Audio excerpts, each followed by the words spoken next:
Get ready, Staten Island. It's time to celebrate 5 years of Ferry Hawks baseball.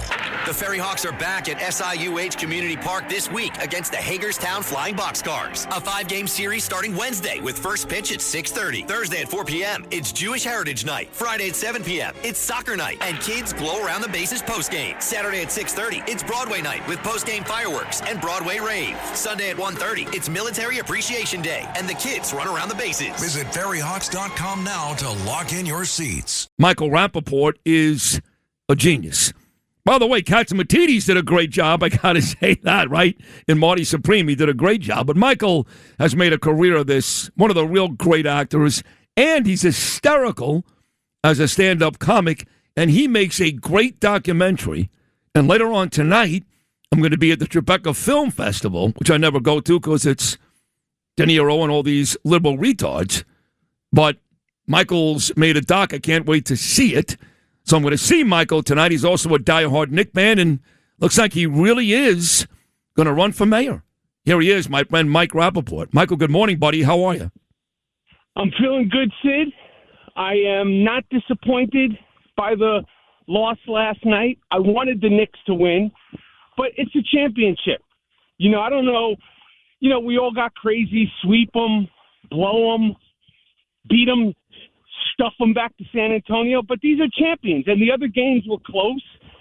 And, now we got more games, and either they're going to have to earn it or we're going to have to earn it, and we're going to have to do it the New York way. Nothing comes easy for New York. Even when you think it's going to come easy, it never comes easy. I like what you're saying, and I agree with you. I didn't feel all that badly about the loss last night. I wasn't embarrassed by the loss, but as I've said all morning long, I know you've been listening, I was embarrassed by my New York brethren, these punky kids, and some adults too, that are taking to these watch parties and to the streets and jumping on cars and hanging off light poles, and even worse, beating up people, beating up cops, throwing stuff at cops. I said this. I said, please don't let New York turn into Los Angeles or Detroit, and we're there. And this idiot mayor, this moron mayor, smiley-faced jerk-off is inside the Garden having the time of his life while the city's on fire, and he couldn't care less. That's what bothered me again last night. And he set the precedent this winter when probably the same kids were throwing snowballs at police officers, which is just unacceptable and completely disrespectful. And he said, it's just kids being kids. It's a snowball fight. It ain't a snowball fight. And when you enable that, this is what's next. And these are not Knicks fans. These are not basketball fans. Now there's no watch parties. You can't blame Trump. You can't blame Ben Stiller. You blame yourself. Now there's no more watch parties. If you really care about the Knicks, you really are a basketball fan, go at home and watch the game, attack your TV, attack yourself, okay? Because we're not going to have the city burned down. If there's Spurs fans here, they shouldn't get jumped, beaten up. And the sad thing about it, Sid, is young people are going to make decisions at these watch parties that are going to change the course of the rest of their life. And that's a sad, pathetic thing. So now there's no more watch parties. What do you mean there's no more? Wait. I've said there should be no more, but they haven't announced that, have they? I'm saying it. When I'm the mayor of New York City, this is what I say. I don't want to see young people hurt. I do not want to see police officers attacked. I don't want to see New Yorkers attacked. I don't want to see people wearing Spurs jerseys attacked. Now there's no more watch parties. There's a few bad, stupid apples always ruins the bunch. And that's what happens. Yeah, but the problem is, I like what you're saying, but you're not the mayor yet. So as far as I know, with this idiot in charge, I'm campaigning. I know. But as not only will the watch parties continue because you are not the mayor, and believe me, I wish you were, Michael. I wish you were. Not only will they continue, but now this moron has announced that July 19th for the World Cup soccer final, he's going to put 50,000 of these fans inside Central Park. So he's actually adding bigger and crazier watch parties. He clearly does not care about what you care about or I care about, the safety of our citizens, how our city looks around the country and around the world. He just doesn't care. He doesn't care. And he set the precedent. He doesn't care, and it's unacceptable. And let's see if we get to July 19th. Let's see, because if there is more watch parties, it's only going to get worse. And then the next thing that's going to happen is there's going to be a watch party. It's going to be right. They're going to send in the National Guard. They're like, why is the National Guard in our streets because you didn't shut it down when you had a chance to shut it down. Smiley face dum-dum. That's why. Smiley face dum-dum. That's why the National Guard has come in, because New York is on fire because you didn't shut it down when you could shut it down. Smiley face dingbat. I like that. Smiley face dum-dum. So you said now during this conversation you're campaigning, and I pointed out on this radio show twice. Right now. Campaigning right now. You are. So, because I saw you on Twitter this morning say Mayor 2029. So, all kidding aside, because everybody's angry, every New Yorker who loves this city like you wants to be mayor. Are you 1,000% Michael Rapaport going to run for mayor? Announce it right now if you are. Are you going to do it? Sid, do you have short-term memory loss? What did I tell you? When I officially make my campaign, what did I say I was going to do? Please repeat. You said you would do it right here on this show. In person, while you and me stuff our face with Big Macs. I said in person. You did say that. Yes. Yes. Okay, I'm not doing it I'm walking in Central Park. I'm schwitzing. Okay? I'm getting myself ready for a big day. I got to shake off this loss. I don't do nothing on the phone. Bad reception. You're right. You know how I know that, Mike? What are you trying to do? You trying to corner me? I'm a politician in training. You think you're going to do the okey doke on your friend? What are you trying to do here, man? You know how I know you love to do stuff in person? Because now that we've gotten really, really close, and I love this about you, when Michael calls me, just so you folks know, this is really inside baseball, he very rarely calls me. What he does, he's the only person in my life to do this, the only one. He FaceTimes me. Why don't you pick the phone up, Sid? Because I'm naked.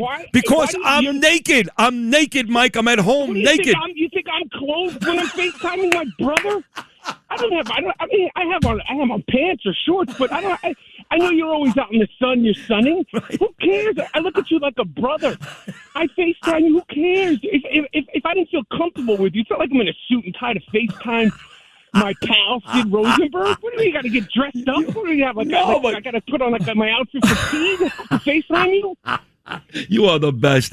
I swear to God, you're the best. So you're walking through Central Park to shake off this Knicks loss. You got a big day today, and your big day today is really all about why I'm going to be at the Tribeca Film Festival later on tonight.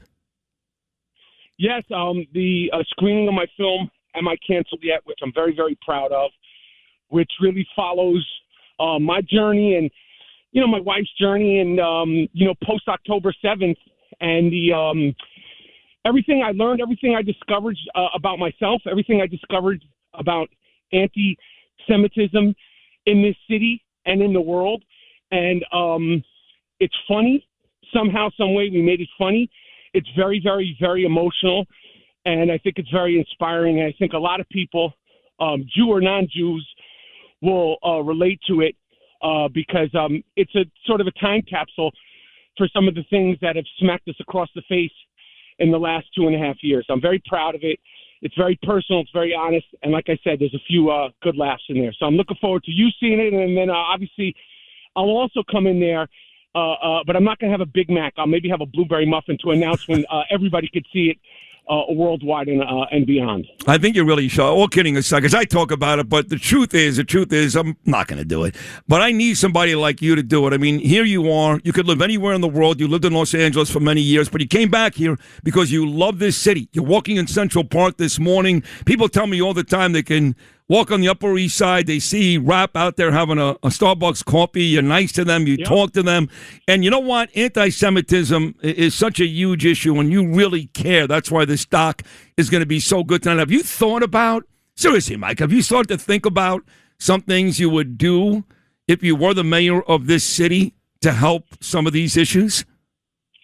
Absolutely. Well, first of all, the first thing that I'm going to do, I'm going to force it one way or another in regards to that, because I'm not I'm not running and going to become mayor just on anti-Semitism. You're not a one-issue guy. You're not a one-issue guy. No, right? You can. The city's for everybody, and that is what has inspired me, because he's not Zohran the moron. Is not for everybody. He's pretending he's for everybody, but he's for the majority of people that he thinks going to keep him in there for 8 years. We're going to shut that down. But I want people to feel safe. Number one, I want people to be proud of the city. I want the city to be clean. I want the schools to be good. I don't want 34 students in a class.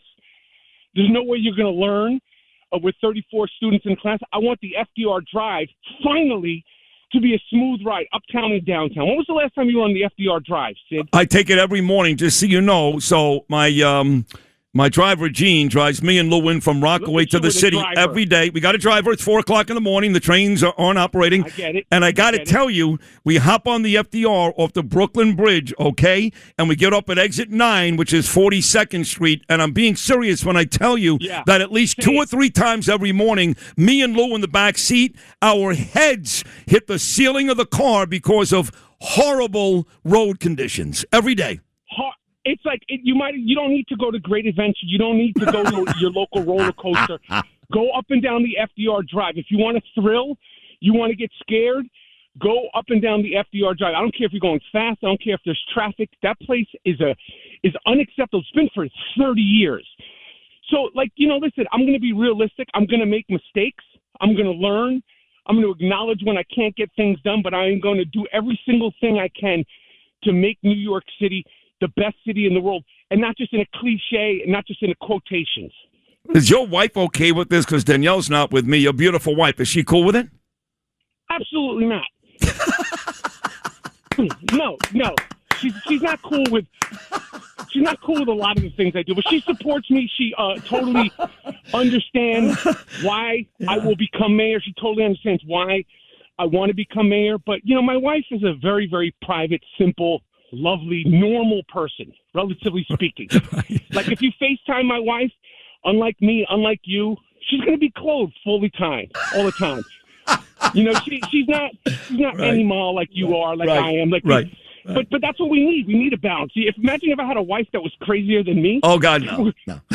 No, you need to have a person, like a civilized human being, holding you down. Yeah. And she will be a great, great first lady of New York City. She's got a humongous heart. She's smart. She's caring. And, New York City should be proud. And New York City should have a mayor that's actually for all the people, not some of the people. Agreed. And a first lady who's not a vile, wretched, disgusting anti-Semite like this Rahman, this mayor's wife, who's one of the worst people God ever created. One last thing, obviously you're a diehard Knicks fan, and you're watching this series very closely, but you love the Giants and the Yankees and all that.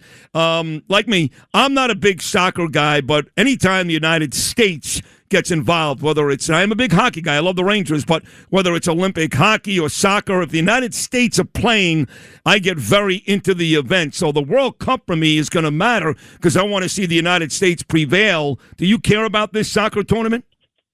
I care about it because it's taking place, in the tri-state area. Obviously the games aren't in the city. And just like you said, when the Olympics come around, I care about gymnastics and figure skating and all that stuff because it's fun, and that's what's great about sports. And it's great with the camaraderie that the city does have when like the World Cup, because it is so many people from across the world. And even though I'm not a huge fan, I know it means so much to so many other people. So I'm going to be watching the games and rooting for USA, USA, USA. Love it. On the way out here, Mike, I know you're out there schwitzing in the park, and we lost last night, but you started the conversation by saying you're still okay. So you are still very, very confident that we're going to break the 53-year drought and win the championship, yes? Yes, I feel very good that we're going to win the championship. I will tell you this, Sid, and I hate to admit this publicly, and I'm sure all the Knicks fans of a certain age, and I mean like over 30, started to have some weird thoughts when that game went away from us last night. And I'm talking about weird thoughts about Bernard King tearing his knee. I'm talking about weird thoughts about Charles Smith getting his shot blocked 42 times. I'm talking about finger rolls. I'm talking about Mike Sweetley and all this kind of things. I had a couple of flashes, but it's one game. And listen, it's the NBA championship. Like these guys didn't get here because, OKC bowed down. They earned it, just like the Knicks earned it. So, we got to keep fighting, and they're going to keep fighting, and that's it'll make it more gratifying when we hold up that trophy. Totally agree. Enjoy your walk. I can't wait to see you tonight. I really can't wait to see this documentary. You actually make very good documentaries. You've won awards. You've won awards for past documentaries, so this one, I'm sure, is going to be amazing. All right, Mr. Mayor, I'll see you in Tribeca later on tonight. I'll see you tonight, my friend. Love you. Mike Rapaport right there, the amazing actor, amazing comedian, and he is going to run for mayor. So that was not his official statement yet, although he did tag again on Twitter today, Mayor 2029. He'll be in studio. My guess is next week. That would be my guess. Michael be in studio next week, Rapaport, to announce he's officially running for mayor. The only two people I know that have said they're officially running, one's a joke. That's Curtis. I mean, just a complete joke. And the other is John Schell. So Michael Rapaport looks like it'll be next week in the studios, although, as you heard him during this conversation, he's already thinking about how to improve our once great city. Thanks for listening to Sid and Friends in the Morning. You can hear Sid and Friends in the Morning weekday mornings at 6. If you like the podcast, share it with your friends and listen anytime at WABCRadio.com and download the WABC Radio app. Hit that subscribe button on all major podcast platforms. Plus, follow WABC on social on Instagram, TikTok, Facebook, and X. See you next time for a new episode so you never have to wonder. What the heck is going on here?